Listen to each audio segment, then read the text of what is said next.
Hello, everybody. Today we're going to talk about multiplying and dividing rational numbers. So, there's a lot of different techniques for multiplying and dividing different types of rational numbers. So let's start with dividing mixed numbers. Okay, these are the ones people have a lot of hard time with sometimes. So the first thing we want to do is convert each one of these into a mixed or an improper fraction. So 5 times 5 is 25 plus 1 is 26. So this is negative 26 over 5 divided by 2 times 3 is 6 plus 1 is 7 thirds. Okay, so this is our problem. Now, the rule is when you divide fractions that you invert the second one, which means flip it over, and then you multiply.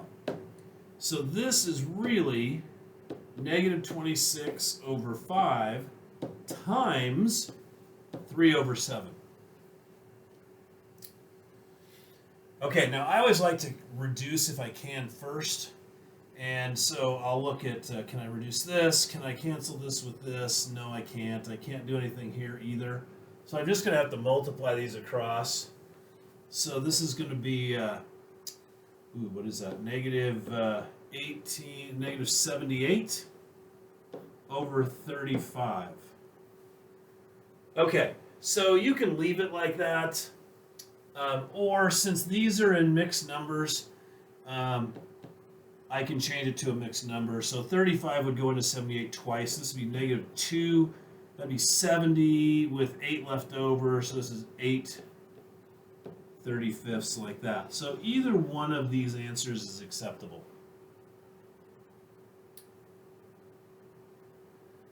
Okay, now over here,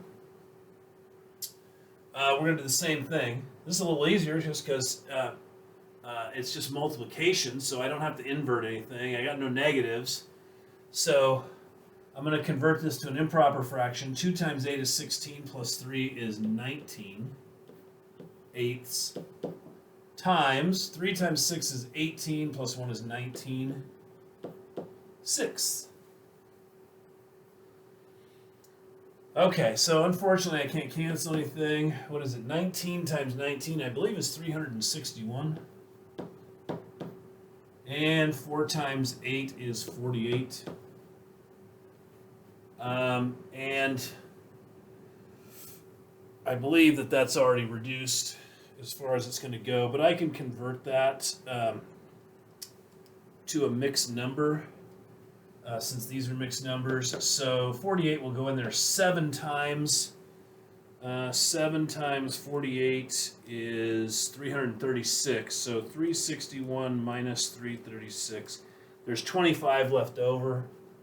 So it's going to be 25 48ths. Okay, so either one of these answers is good.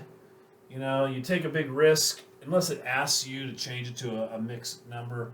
I would probably just leave it like this because you take a big risk making a mistake going from here to here. Okay, so there you go. Okay, so now here's what I want you to do. I got a couple more problems for you, just like those other ones. I'd like you to pause your video, do these 2 problems, and then jump back on here and compare your answers to what I get. Okay, so this one here is a division problem. We're going to convert this to a mixed or an improper fraction. So 2 times 3 is 6 plus 2 is 8 thirds divided by 1 times 6 is 6 plus 1 is 7. Okay, so this is a division of fractions, so what I'm going to do is I'm going to invert the second one and multiply them. So 8 thirds times 6 sevenths. Now, this one, I can cancel the 3 and the 6. And put a 2 up here and a 1 down here. And then I'll go ahead and multiply straight across. So 8 times 2 is 16. And 1 times 7 is 7.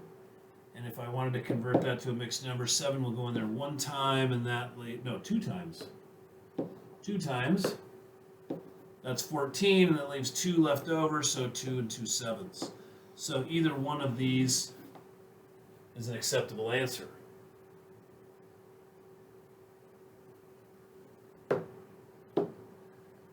Okay, let's look at this problem.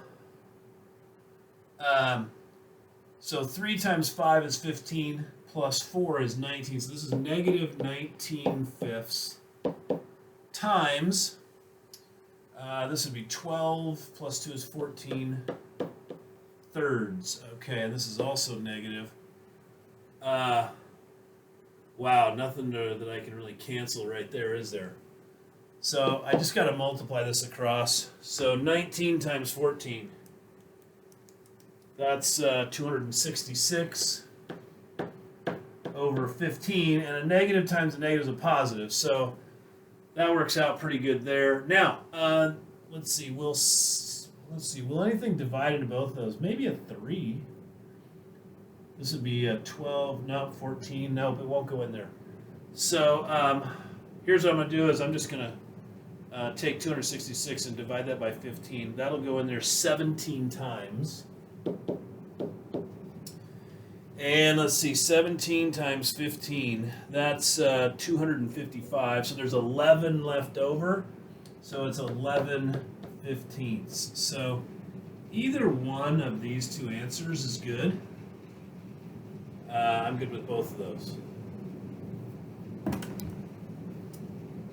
All right. Now, how about multiplying numbers that are decimals? Okay, this is pretty simple to do. So you treat them just like any other numbers. I've got 2.5 and 3.6. I'm going to multiply those together. I can put a negative on there to remind myself. So now I'm just going to multiply just like I normally would. So 6 times 5 is 30. Carry my 3. 6 times 2 is 12, plus 3 is 15. Put down a 0. Okay, you can just leave a space. Some people like to leave a space, but what I've found is most students forget to leave a space if they don't put a 0 down there. So put that 0 down and then move to the 3. 3 times 5 is 15. Carry my 1. 3 times 2 is 6, plus 1 is 7. And now I'm going to add these up. So this is going to be 0. This is going to be 10. And this is going to be 9. Because there's that 1 up there. Okay, now, here's what people forget to do. You need to count up the numbers behind the decimal places. So I got 2 numbers behind the decimal places. So I need to start on the right and I need to go 1, 2 decimal places. So the answer to this question is 9. 9.00.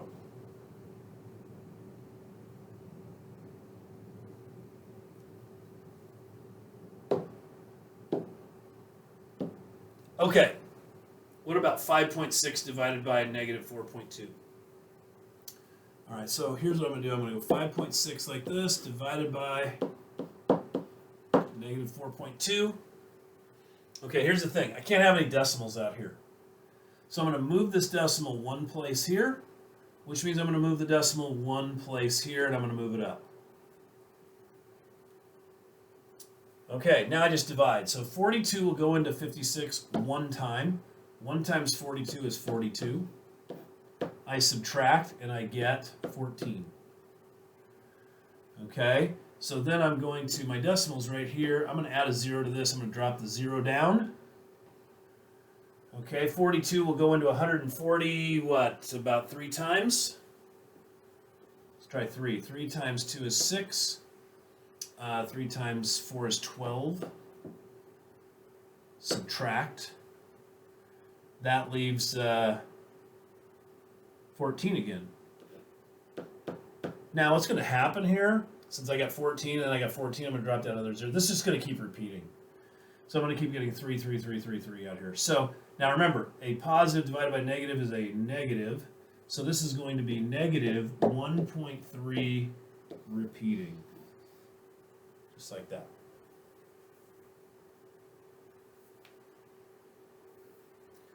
Okay, you're going to try these two. So go ahead and pause your video and take a look at these two problems. Do them and then jump back on here and see how you did.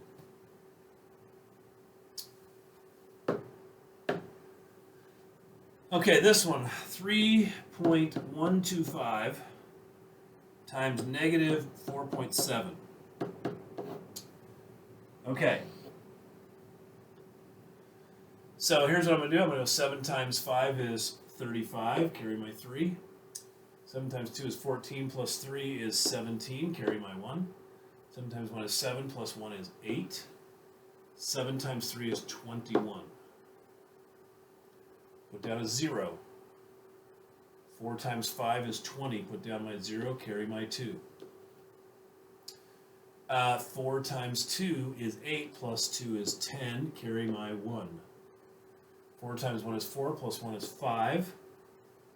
4 times 3 is 12. Add these up. So I get 5, 7, 8, 6, 4, 1. Now I count here, I got 3 decimal places and another 4th one down here, so I'm going to count 1, 2, 3, 4. My answer is going to be 14.6875. Now do yourself a favor. Put whichever number is the longest, not the biggest, the longest decimal. Put that on top and the shorter one on the bottom, and there'll be less multiplying that way. Okay, what about this one? So on this one, I'm going to take 6.86 and I'm going to divide that by 3.43. Now, a negative divided by a negative is a positive, so I'm just going to ignore my signs because I already know it's going to be positive, okay? Now, I don't like this decimal here, so I'm going to move this 1, 2 places, which means I need to move it 1, 2 places here and move it up. There's my decimal. 343 will go into 686. Ooh, that looks like that goes evenly. How about 2 times? 2 times 3 is 6. 2 times 4 is 8. 2 times 3 is 6. And I subtract and I get 0. So the answer is 2. And you're done.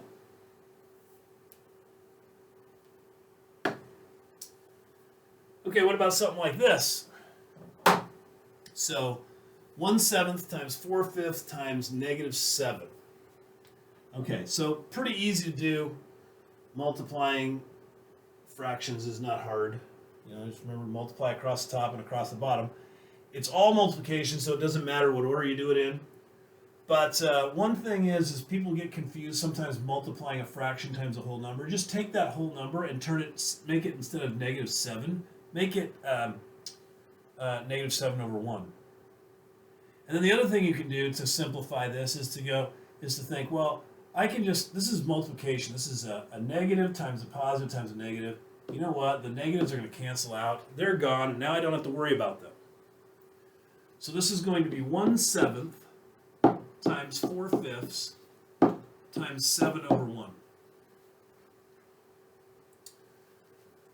Now, you can just multiply straight across and multiply straight across, but you do yourself a favor if you do this. You can say, you know what? If I have a number in the numerator and the same number in the denominator, I can cancel those out.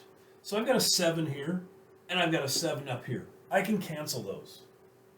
I don't have to cancel 1s because 1s don't really do anything. So this is just going to be 1 times 4 is 4, and 5 times 1 is 5. It's going to be 4/5. Done. It looked like it was, it looked to be hard at the beginning, but it was really a pretty simple problem. Okay, an investor owns stocks A, B, and C. What is the mean change in the value of the stock? Okay, so what is the mean? The mean is the average. So if you look here, here's the original value, here's the current value, there's the change. Here's the original value of B, the current value of B, there's the change.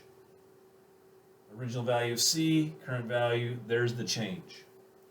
Okay, so the mean just means we add up the 3 numbers and we divide by 3. So this is going to become -180.39 plus 127.28 plus negative 280.52. All of that divided by 3. So I'm just going to go ahead and add those up. Negative 180.39 plus 127.28 plus negative 280.52. So that's going to be negative 333.63 divided by 3. Well, that's an easy division problem, because 3 will go into all these things, so it's negative 111.21. And that's the mean change in the value of the stock. So this person lost quite a bit of money.